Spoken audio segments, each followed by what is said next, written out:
I've recently played Strategos early access title. What I found was a tactical strategy game with some really unique ideas. Command delays, for example, cohesion morale, terrain hindrance, obviously some of these things we've seen before, but the execution sometimes made me feel like I was guessing what was happening rather than having full control over my troops. Hello guys, welcome back to the Sim Shack. I am 𝗏𝗏𝗏. Strateggo is an early access title from the same named developers and published by MicroProse. It's a tactical RTS which offers campaigns, battle simulators, reenactments and some pretty in-depth tutorials.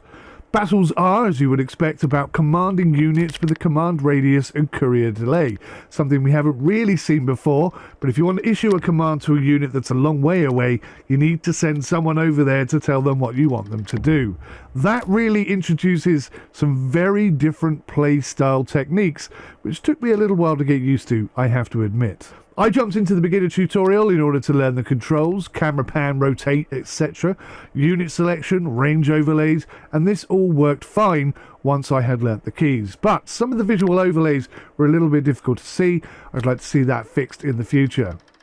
The tutorial though did teach me a lot. How generals influence command radius, how projectiles and melee ranges work, and how charges affect cohesion. But I still felt like I never fully understood some of the concepts until the battles forced some of those moments upon me. One unique aspect that stands out is that I have to send commands via a general's command radius.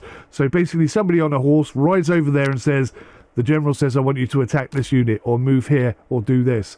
Now, sometimes I would double click, because historically that's what you do in an RTS, and if you do that, you're sending out two commands at once. Now, you've only got a limited number of commands that you can send out.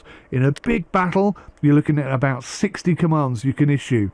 In a smaller battle like I was in, you've got about 5. So double clicking was causing me some big problems. Although, there is an option in the menu to turn that on, so you're either going to have to learn the new mechanic or turn that on and just play the way you normally play. So the delay in issuing commands obviously meant that I had to plan ahead rather than spam orders, although I still felt foul of the fact that once I'd made an order, I then wanted to change it. And I wanted it to happen instantly like it does in all RTSs, but no, there was a delay before they did what I wanted them to do. And it also made me feel like some units act unpredictably because they hadn't received my order yet. So there's a bit of a learning curve there, but actually in many ways it is more realistic the way they've done it. So cohesion is another deep mechanic that I struggled to grasp immediately. Units could be confident, shaken, wavering or routing. Flanking could immediately drop cohesion. Command delays, routing tests and multiple simultaneous combats all fed into this, and a battle where I routed 100% of the enemy gave me a huge tactical high. But there are things you've got to take into account. If a unit is charging or already in combat, you cannot issue them commands. They are there fighting for their lives, and nothing you say will stop them from doing what they're doing. Equally, I found that some of my units were routing far too easily. They just gave up way too quickly.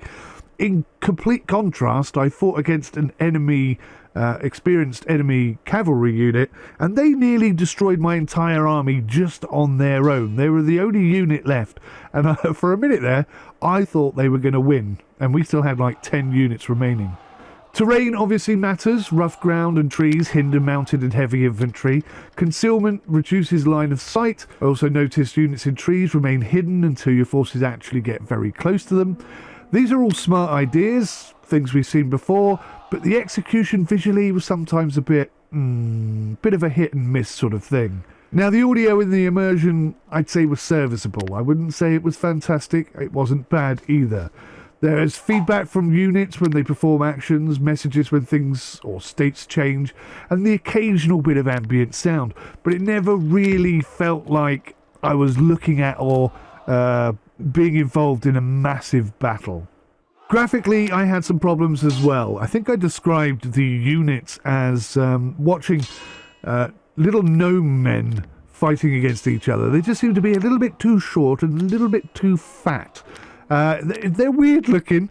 I don't know if everyone agrees with me on that, but I don't think that's going to change. It's something you're just going to have to get used to, or I'm going to have to get used to, I suppose.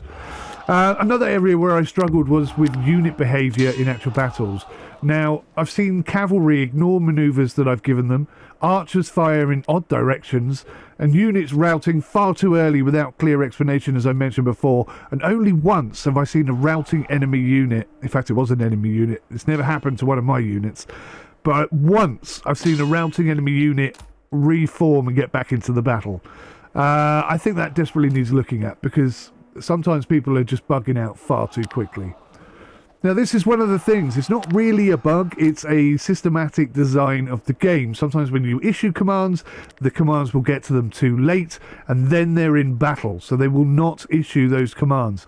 It's a very difficult thing to accept, that the units will not just do what you tell them to do, like in every other RTS. But it does give it that realism flair, which I actually respect and quite like. Once I got used to it, I started to enjoy it a lot more. The campaign lets you pick scenarios like early Rome, and with that you'll get multiple unit types, cavalry, spearmen, etc. And you quickly see how formations and positioning matter.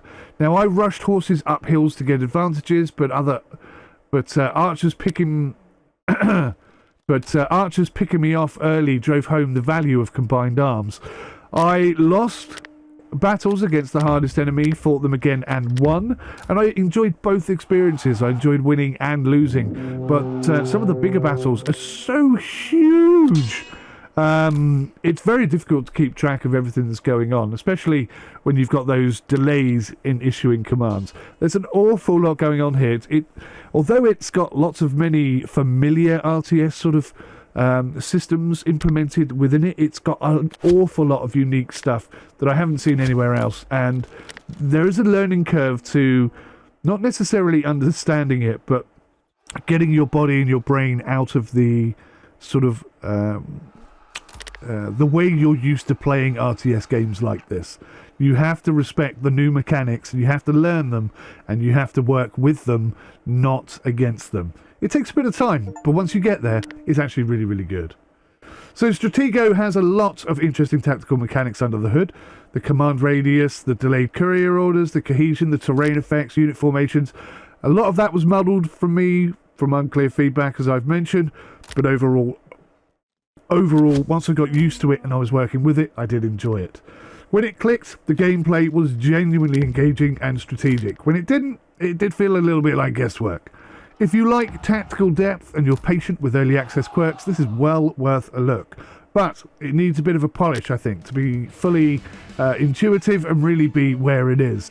There's a lot of areas where I would like to see animation improvements as well, but this early access title has a long list of things that they want to do in their roadmap, so I'm sure it's going to get better and better week by week. Definitely one to keep your eye on.